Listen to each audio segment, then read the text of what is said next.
부족한 자 지켜주시고 하나님의 뜻만이 온전히 전해지도록 도와주시옵소서. 하나님 앞에 겸손함으로 함께 드린 귀한 예배 은혜로 충만케 해 주시옵소서. 예수님의 이름으로 기도드립니다. 아멘.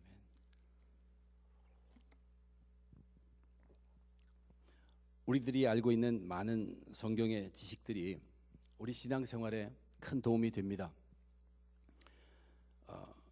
그러면서 우리들은 이 성경 지식에 대해서는 절대적으로 하나님께 맡기고 열어놓는 그런 태도가 필요합니다.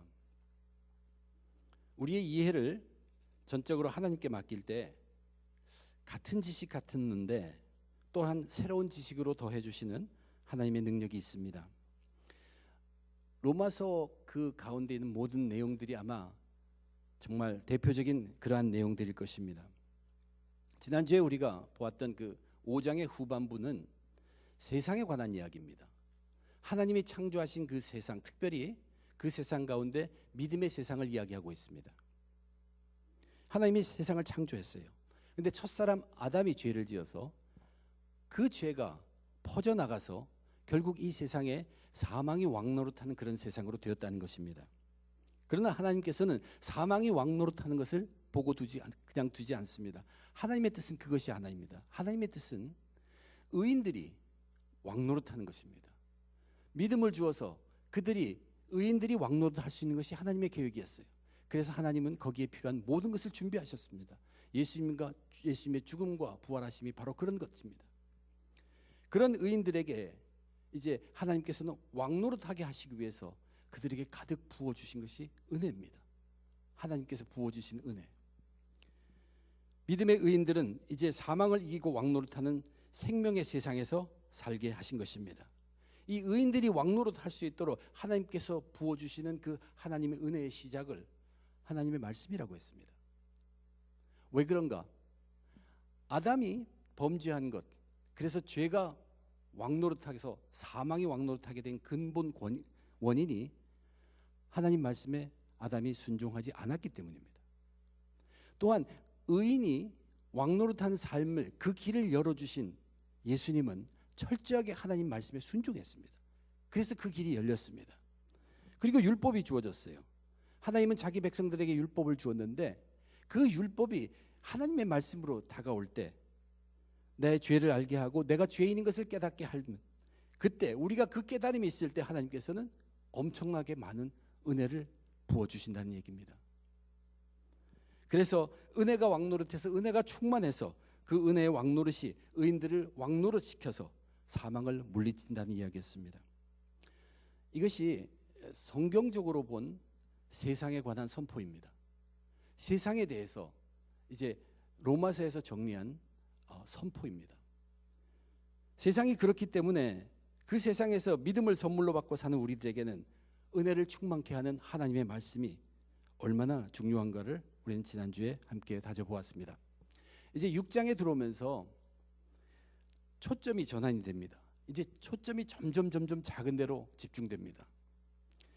세상 이야기에서 이제 믿음을 선물로 받고 살아가는 그 의인들의 얘기로 이제 전환이 되었습니다. 즉 그리스도인을 얘기하는 것이에요. 저와 여러분과 같은 예수 그리스도를 믿고 사는 그리스도인들. 5장 후반부가 성경적으로 본 이 세상의 모습을 선포했다면 오늘의 본문은 성경적으로 본 이 예수 그리스도를 믿는 의인들, 그들이 누구인가를 강하게 선포해주고 있는 말씀입니다. 예수 믿고 의롭다 칭함받은 우리들이 누구인가? 그리스도인의 정체성, 우리는 어떻게 살아가는 사람들인가? 그것이 계속 우리들에게 그것을 알려주면서 또한 이 말씀 속에도 하나님께서 예비하신 아주 중요한 진리가 암시적으로 우리들에게 소개되고 있습니다.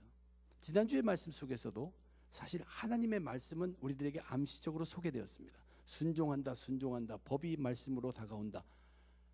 전부 그 하나님의 말씀이 암시적으로 우리에게 친 것처럼 오늘의 말씀 속에서도 하나님께서 우리들에게 드러나게 하는 암시적으로 감추인 진리, 정말로 엄청나게 중요한 하나님의 은혜로서의 그 진리를 또한 우리들에게 소개해 주고 있습니다. 저와 여러분, 우리 그리스도인들이 누구인가? 우리의 정체성을 로마서에서는 성경적으로 어떻게 설명하고 있는가 함께 살펴보도록 하겠습니다.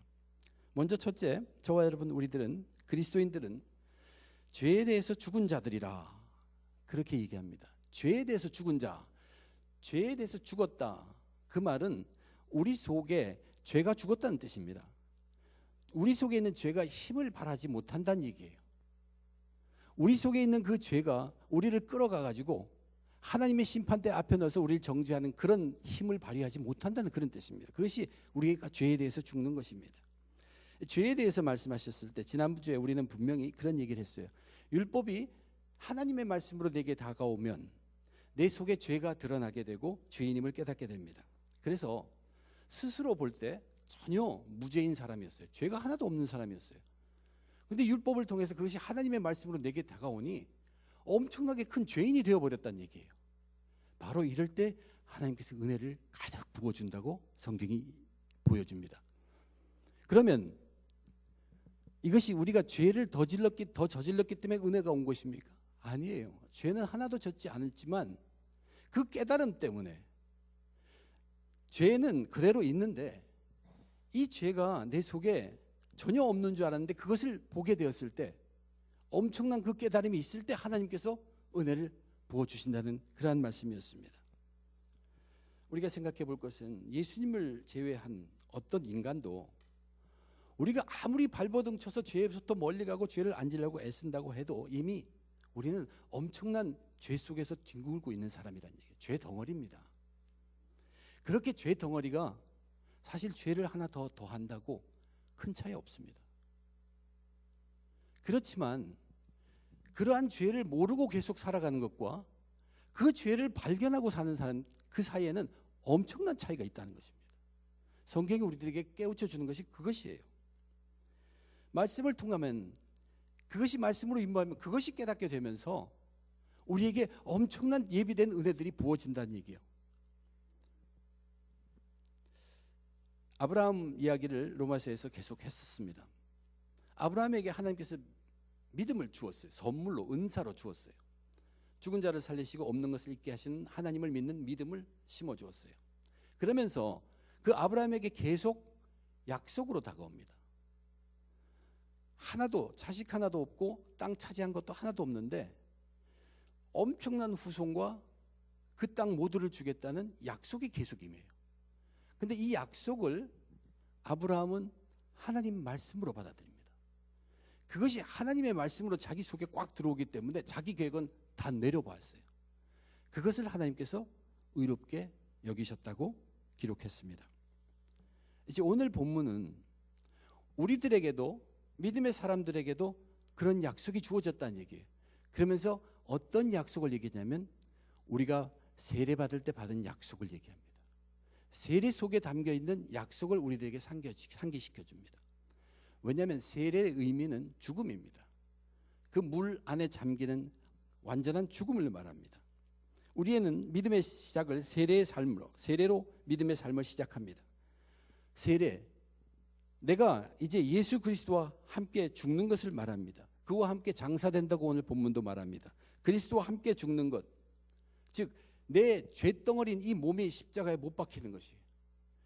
그래서 내 죄가 다 crucified, 십자가에 못 박히는 것입니다. 내 죄를 십자가에 못 박는다는 말이 그 의미입니다. 완전히 내 속에 있는 모든 죄가 다 못 박혀버리는 것이에요. 죽는다는 얘기예요. 활동하지 못한다는 얘기예요. 우리가 예수와 합하여 세례를 받으면 그것은 우리가 예수와 함께 죽는 것이고 우리 속에 있는 그 엄청난 모든 죄들이 십자가에 다 못 박히고 내 안에 모든 죄들이 이제는 활동을 할 수가 없어요. 이것이 죄에 대해서 죽는 것입니다. 내가 죄에 대해서 죽는다는 말은 바로 이 현상입니다.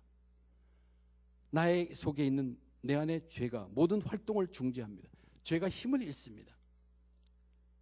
이것이 우리가 세례받을 때 우리에게 온 약속이에요. 근데 이 약속이 우리들에게는 뭐가 필요합니까? 하나님의 말씀으로 내 속에 자리 잡아야 됩니다. 이것이 내 하나님의 말씀이다. 나에게 온. 아브라함에게 도저히 믿지 못할 약속이 왔었어요. 그러나 그는 그것을 하나님의 말씀을 받았어요. 주신 믿음과 함께. 우리는 예수 그리스도를 믿으며 세례를 받았을 때 우리 모든 죄가 다 십자가에 못 박혔다. 그 죄는 더 이상 나를 끌어서 심판 앞에 끌어들여서 정죄하게 그러한 힘이 있는 죄가 아니다. 그것을 약속으로 받았습니다. 그것이 우리들에게 하나님의 말씀으로 자리 잡으면 엄청난 은혜가 터진다는 것이 오늘 본문이 전개하는 방법입니다. 내 속에 변화, 세례 받았어요. 근데 내 속에 느낄 만한 변화나 있을 수도 있지만 많은 경우에 없습니다. 그런데 이것이 약속으로 주어진 하나님의 말씀으로 내 속에 되어야 할 것이라는 것을 우리는 인정하고 받아들이고 순종해야 한다는 얘기입니다. 내 죄는 다 죽었다. 이제 나는 죄에 대해서 죽은 사람이어서 내 속에 죄는 활동하지 못한다. 내 속에 죄가 활동하지 못한다는 것은 앞으로 내가 죄를 더 지어도 그 죄는 내 속에 들어와도 그것은 힘이 없다는 얘기예요. 나를 끌어서 하나님 앞에 심판 때 끌고 가는 힘이 있는 죄가 아니란 얘기예요. 그러면 우리는 생각하기에 그것이 이제 죄에 대해서 죽었다는 것의 의미입니다. 그러면 또 죄를 지어도 되지 않느냐. 죄를 지어도 당장에 최근 물을 필요도 없는데 적당히 즐기면서 죄를 지으면서 살면 되지 않을까. 그런데 오늘 본문의 말씀 뭐라 그러냐면 그런 우리는 더 이상 죄 가운데 살 수가 없다고 잘라 말합니다. 죄에 대해서 죽은 우리가 어찌 그 가운데 더 살리오. 이것은 죄 가운데 살아서는 안 된다는 단호한 이야기입니다. 왜 그러는가? 우리가 세례로 해서 세례에 죽었지만 우리가 예수님과 연합된 것은 그 세례로 인해서 죽기 위함만이 아니란 얘기예요. 왜 그렇게 완전히 죽냐 하면은 다시 살아서 완전히 새 사람으로 살기 위함이 있기 때문에 우리는 완전히 죽고 그 죄에 대해서는 거리를 두고 그 안에 살아서는 안 된다는 것이 논리입니다. 세례를 받음으로 예수님의 십자가의 죽음과 함께하지만 그래서 죄가 우리 안에서 힘을 쓰지 못하지만 우리는 또한 그분과 함께 부활하는 자들이기 때문에 새로운 생명에 거하는 사람이기 때문에 죽어가는 사람이 다시 살아나는 것은 새 사람으로 태어난 것이 아닙니다. 그것은 다릅니다. 옛날 그 사람 그 모습이 그대로 있어요. 우리는 지금 거듭남을 얘기합니다. 완전히 죽어야 합니다. 반드시 죽어야 새 생명으로 살게 됩니다. 그래서 죄에 대해서 죽은 우리가 새 생명으로 살아나기 위해서 죽은 자가 다시 죄에 거한다는 것은 있을 수 없다는 얘기입니다. 우선 거기까지 우리는 이해해야 합니다. 그러면 안 된다는 얘기죠. 그래서 오늘 본문이 우리들에게 말한 그리스도인의 정체성 첫째는 우린 죄에 대해서 죽은 자라는 것을 가슴에 새기라는 얘기입니다. 그런데 그와 동시에 우리는 죄에 대해서 죽은 것뿐만 아니라 또 하나의 정체성을 우리들에게 알려주는데 그것은 뭐냐면 우리는 하나님에 대해서 살아있는 자라고 얘기합니다. 둘째 번의 정체성은 우리가 하나님께 대하여 살아있는 자다. 예수님을 믿고 세례받으면 우리는 그때부터 죄에 대해서는 죽고 죄는 힘이 없고 하나님께 대하여 살아있는 자들이 된다. 하나님께 대하여 살아있는 자라는 것은 뭐냐면 하나님이 주시는 새 생명으로 시작한다는 얘기입니다. 그래서 하나님께 대하여는 살아있는 자다. 주시는 것이 새로운 중심이 하나님으로부터 오시기 때문에 이 생명을 살아가는 자가 하나님께 대해 살아있는 자라는 그런 뜻입니다. 하나님께 대하여 살아있는 자는 하나님을 향하여 살아있는 자와 마찬가지입니다. 하나님 보시기에 살아있다고 인정받는 사람들이 새 생명으로 살아가는 사람들이 그 새 생명으로 살아가기 위해서 완전히 죽음을 이루어주신 예수 그리스도 그로 인해서 완전히 죽은 우리들은 이제 죄에 거해서는 안 된다는 얘기예요. 새 생명으로 살아야 하기 때문에. 그런데 여기에 문제가 있어요. 아무리 내가 죄에 대해서 죽은 자, 완전히 죽은 자, 죄는 내 속에서 힘을 쓰지 못한다는 걸 확인하고 확신하고 그럼에도 불구하고 당장 온 그 죄에 대해서 우리는 집요하게 싸워서 이기는 힘이 없습니다. 우리의 몸에 사망의 권세가 남겨놓은 것이 있어요. 죄의 관습이 있고 죄의 습관이 있고 죄의 타성들이 있고 이런 것들이 우리를 쉽게 놓아주지 않습니다. 이런 종로에서 벗어날 수 있도록 이제 하나님께서 이 부활의 얘기를 통해서 우리에게 은혜로 준비하신 진리가 있다는 것입니다. 오늘 그것을 또 우리에게 소개해 줍니다. 그것이 성령님입니다. 예수님의 부활을 얘기하고 있는데 예수님의 부활의 의미가 무엇입니까? 예수님이 부활하셨다는 것은 우리에게 성령이 허락되었다는 얘기예요. 예수님께서 십자가에 달리기 전에 분명히 이렇게 약속했어요. 내가 너희에게 실상을 말하노니 내가 떠나가는 것이 너희에게 유익이라. 내가 떠나가지 아니하면 보혜사가 너희에게로 오시지 아니할 것이요 가면 내가 그를 너희에게로 보내리니. 이것은 예수님이 부활과 함께 성령을 보내주시겠다는 약속입니다.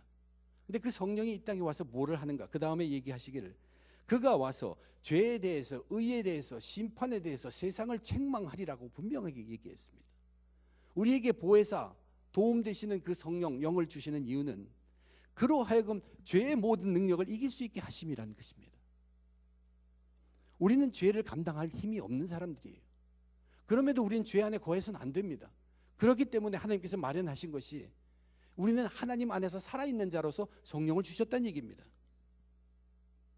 우리가 죄에 대해서 죽으면 주님께서 완전히 죽게 했지만 그 죽음, 죄에 거하지 않고 계속 죽음과 죄와 싸우고 있으면 이 성령이 우리에게 부어주셔서 새 생명 안에 거듭난 사람으로 살 수 있게 해주신다는 얘기입니다. 죄에 거하지 않고 새 생명에 거하는 자가 하나님에 대해 살아있는 사람이라고 했죠. 마찬가지로 바로 이 성령의 능력으로 살아가는 사람이 하나님에 대해 살아있는 자입니다. 저와 여러분, 우리들이 어떤 사람인가? 우리는 죄에 대해서 죽은 사람들이에요. 이것은 어떤 형으로는 과거형으로 표현하셨습니다. 이미 지금 이 시간 이후로 모든 죄에 대해서 그 죄는 우리 속에서 힘을 쓰지 못합니다. 그것뿐만 아니라 단번에 예수님께서 그 제사를 드려놓았기 때문에 앞으로 짓는 죄가 혹 있다고 할지라도 그 죄가 나를 끌어가지고 심판대 세우지 못한다는 그런 뜻입니다. 그래서 항상 과거형이에요. 이건 지나갈 수밖에 없는 거예요. 그런데 우리는 하나님에 대하여는 현재 살아있는 사람들이라고 분명하게 얘기합니다. 근데 현재 살아있는 사람들이 되기 위해서는 그 죽음이 있기 때문이에요. 완전히 죽어야 새 사람으로 태어나기 때문에 하나님께 대해서 살아있는 자는 먼저 죄에 대해서 죽은 사람이 되어야 합니다. 그리고 이렇게 하나님에 대해서 살아있는 자는 성령의 도움으로 죄 가운데 더 살 수는 없다는 얘기예요. 그러면서 새 생명 가운데 거한다는 것이에요. 자리를 옮긴 것이에요. 이제 제가 여기까지 말씀드린 것은 설명입니다. 로마서가 우리 그리스도인이 어떻다는 것을 설명을 해준 것이에요. 그런데 그 다음에 아주 강력한 말씀을 선포합니다. 우리는 뭐 이해해서 우리가 이해하기도 하고 이해되지 않기도 하고 퀘스천도 많고 그럴지라도 이제 그 다음에 선포하는 것이 11절에 이렇게 선포합니다.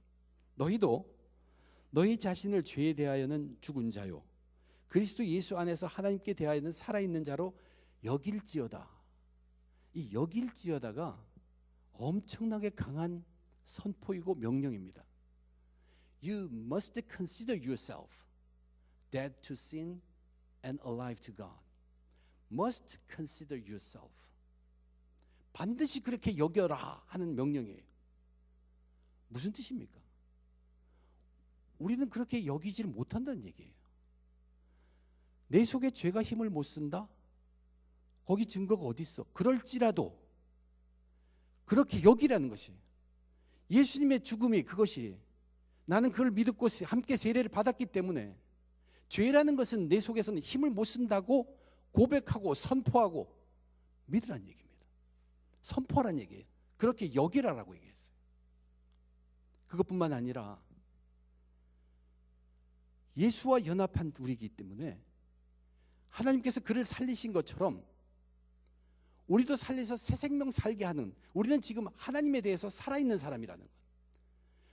내가 하나님에 대해서 지금 살아있다는 것을 누가 확인해 주지도 못하고 내 속에서도 그런 게 있지 못할지라도 여길지어다. 너는 지금 하나님에 대해서 살아있는 사람으로 여길지어다라고 얘기하고 있습니다. 믿기도 힘들고 증거하기도 더욱더 힘들고 그럼에도 불구하고 오늘의 이 말씀은 강하게 설명합니다. 너는 죄에 대해서 죽은 자다. 죄는 네 속에서 힘을 못 쓰는 사람이다. 확인하고 고백하고 선포하라. 또한 너는 지금 하나님에 대해서 살아있는 사람이다. 나는 성령이 나를 지금 살려서 끌고 가느냐 아니냐 몰라요. 그럴지라도 모를지라도 선포하라. 하나님에 대해서 난 살아있기 때문에 성령이 나를 이끄시고 있다고 받아들이고 고백하고 선포하라는 것이에요. 그러면서 이제 우리 그리스도인이라는 게 누구신가를, 그 정체성을 우리가 해야 할 것으로 이제 마지막으로 결론을 짓고 있습니다. 우리는 그리스도인이라는 정체성은 가진 사람들은 죄에 대해서 죽은 자요, 하나님에 대해서 살아있는 사람입니다. 근데 그렇게 여기면서 그것을 고백하고 그것을 선포하면서 이제 내가 할 것은, 이게 세 번째 정체성이에요. 오늘 본문에서 우리에게 들려주는 죽음의 용기로 끝까지 죄와 싸우라는 것입니다. 죽음의 용기를 가지고 죄와 끝까지 싸우는 것이 그리스도인이라고 오늘 로마서는 정의하고 있습니다. 무엇으로? 그 고백과 선포함으로. 내가 지금 느끼지 못해, 죄가 내 속에 힘이 있나 없나, 성령님이 나를 이끄시고 왔나, 그것이 내게 확실하게 다가오지 않을지라도 불구하고 너는 그를 그렇게 여길지어다. 계속 그렇게 받아들이고 선포하고 고백하면서 죄와 죽을 용기로, 죽음의 용기를 가지고 싸우라는 얘기입니다. 이제 그렇게 되면 우리는 새 사람의, 거듭난 사람으로서의 삶을 살아가게 되는 것을 알게 되고, 다시 돌아와서 죄가 죽었다는 것이 무엇인가를 다시 한번 알게 되며 하나님 안에서 내가 살아있다는 것을 그때야 우리는 체험하게 된다고 오늘 본문은 우리도록 깨닫게 하시고 있습니다. 죽음의 용기로 죄와 싸운 자들, 우리는 거듭났어요. 이것은 우리의 모든 완전함은 하나님이 만들어 주십니다. 예수님의 죽음이 우선 완전히 죽은 자를 만들었습니다. 그런데 그 완전히 죽은 것을 모르고 죄 안에서 거하면, 그 죄 안에 끌려다니는 종노릇이 되면은 우리는 그 죄의 문제에 있어서 다시 완전히 살아난 거듭난 삶을 살지 못하는 사람이라는 얘기예요. 그 하나의 죄를 있더라도, 나를 계속 괴롭히는 죄가 있더라도 그것에 대해서 나는 죄에 대해서 죽은 자이고 하나님에 대해서 지금 살아있는 자이기 때문에 그것을 선포하고 그 죄와 끝까지 싸우라는 얘기예요. 포기하지 말라는 얘기예요. 이렇게 얘기하죠. 그러므로 너희는 죄가 너희 죽을 몸을 지배하지 못하게 하라. 죄가 너의 죽을 몸을 지배하지 못하게 하라. 죄가 우리를 꽉 누르고 있어요. 우리는 죄에 빠져서 헤어나지를 못하는 그런 죄이 있습니다. 어딕션 같은 것이 그런 얘기겠죠. 상습적으로 항상 그 죄에 거해서 빠져나오지 못하고 거듭되는 죄, 반복되는 죄, 아무리 어렵다고 해도 포기하지 말란 얘기입니다. 죽을 용기를 가지고 벗어나란 얘기입니다. 새 사람답게, 거듭난 사람답게 싸우란 얘기죠. 그러면서 그 다음에 몸의 사욕에 순종하지 말고, 우리의 몸은 끝없이 욕심이 있습니다.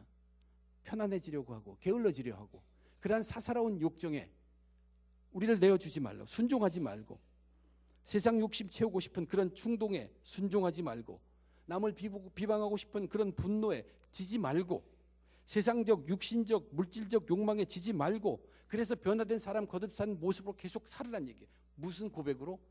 죄는 내게서, 나는 죄에 대해서 죽었다, 나는 하나님에 대해서 살아있다는 그 고백, 그 선포와 함께 맞닥뜨려 싸우란 얘기입니다. 또한 너희 지체를 불의의 무기로 죄에게 내어주지 말고, 내 입, 내 마음, 내 생각, 끝없이 저지르는 죄들 대해서도 죄에 대하여 죽은 자답게 그 죄와 마땅히 우리가 지켜야 할 것을 지키면서 싸우란 얘기입니다. 내 손, 내 발이 범죄치 않도록 미리 방지하기로 해야 한다는 것이에요. 그러나 그것만으로 다 이길 수 없죠. 우리의 힘만으로는 대항할 수, 그러나 노력하고 선포하고 노력할 때 우리는 죄에 대해서 죽은 자일 뿐만 아니라 하나님께 대해서 살아있는 자이기 때문에 성령이 역사하십니다. 그래서 그 부분에 대해서 뭐라고 얘기냐면 하나님께 드리라라고 얘기해요. 하나님께 드리라. 너를 바치란 얘기예요. 오직 너의 자신을 죽은 자 가운데서 다시 살아난 자 같이 하나님께 드리며 너희 지체를 의의 무기로 하나님께 드리라. 성령에 의지하라는 얘기입니다. 성령에 의지해서 하나님의 일, 의를 이루는 일에 우리의 입에, 우리의 마음에, 생각에, 손과 발에, 삶에, 우리의 소유에 모든 것을 다 하나님께 드리라는 것입니다. 우리는 죄와 싸움에 있어서 항상 싸움이 먼저입니다. 죄에 대해서 죽음이 먼저입니다. 이것이 시발점이었어요. 완전히 죽어야 합니다. 그래야 거듭난 사람으로 살아가게 되는 것이죠.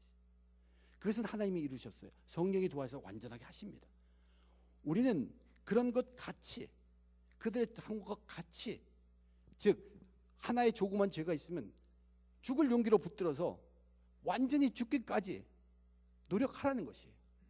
그러면 우리는 하나님에 대해서 살아있는 자이기 때문에 성령님이 우리를 변화시켜 주신다는 얘기예요. 거듭난 사람으로 바꿔주신다는 얘기예요. 이 과정 여러분도 예상하다시피 이 과정은 엄청난 고통의 과정이요, 끝없는 갈등의 과정입니다. 죄와 싸운다는 것, 죄를 이긴다는 것, 그 욕망과 우리가 버티고 이긴다는 것, 엄청난 고통입니다. 그러나 이 고통스러운 과정을 통과할 때 죄에 대해서 죽은 것이 무엇인가를 그때 비로소 맛보게 됩니다. 그것이 바로 예수님의 고난의 십자가를 동참하게 되는 것입니다.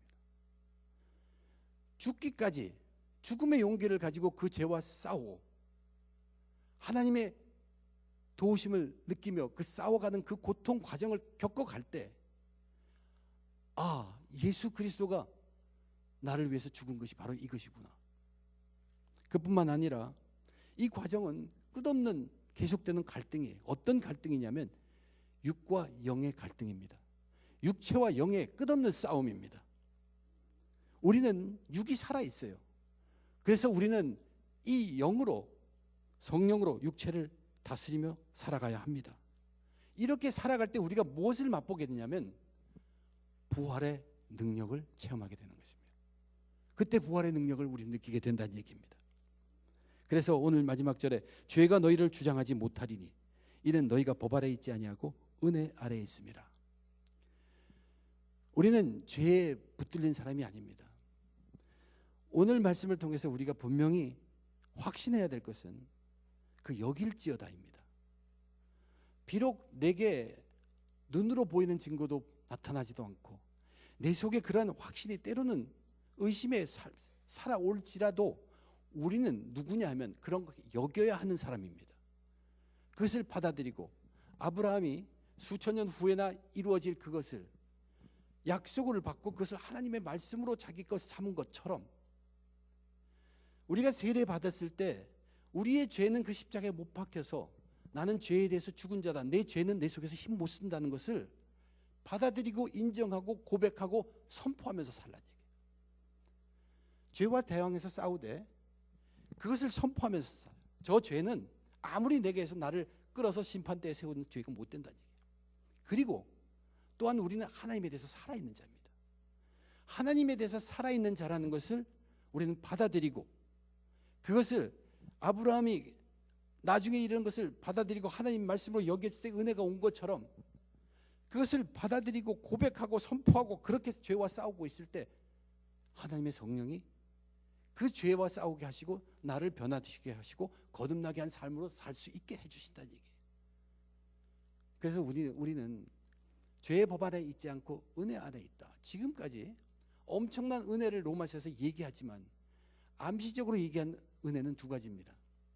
지난주에 세상을 얘기하면서 우리로 하여금 은혜 충만하게 하는 하나님의 놀라운 은혜, 진리인 하나님의 말씀을 얘기했습니다. 그리고 또한 이제는 우리가 누구인가를 밝히면서 부활을 얘기하면서 또 하나의 진리, 하나님이신 그 진리, 성령을 우리에게 암시적으로 알려주고 있습니다. 이것들이 은혜입니다. 엄청난 은혜입니다. 얼마나 많이 외쳐서 주안교회에서 선포합니까? 말씀과 성령이 함께할 때 폭발한다고 했죠. 그 두 은혜가 지금 암시적으로 이곳에 선포되고 있습니다. 저와 여러분 혹시 믿음의 사람으로서 믿음의 여정을 가면서 쉽지 않은 길이에요. 고통의 길이에요. 그러나 그 고통은 바로 우리가 죄와 싸워서 완전히 죽기 위한 고통이라는 것을 잊지 말아야 되고 그뿐만 아니라 계속되는 갈등입니다. 이 갈등은 우리 속에 있는 육체가 성령의 다스림을 받아야 하기 때문에 육과 영의 갈등이라는 것은 있어야 합니다. 이 갈등을 우리는 통과해야 합니다. 그것이 바로 하나님에 대해 살아있는 자입니다. 그럴 때에만 우리는 예수 십자가의 고통을 체험하게 되고 예수 부활의 그 권능에 동참하게 된다는 얘기입니다. 그래서 우리는 죄의 법 아래 있지 않고 바로 이 은혜 아래 있게 됩니다. 하나님의 말씀을 우리를 깨우쳐주고 그것이 모든 법이나 기도나 찬양이 우리의 말씀 속으로 다가오게 할 뿐만 아니라 성령을 주셨어요.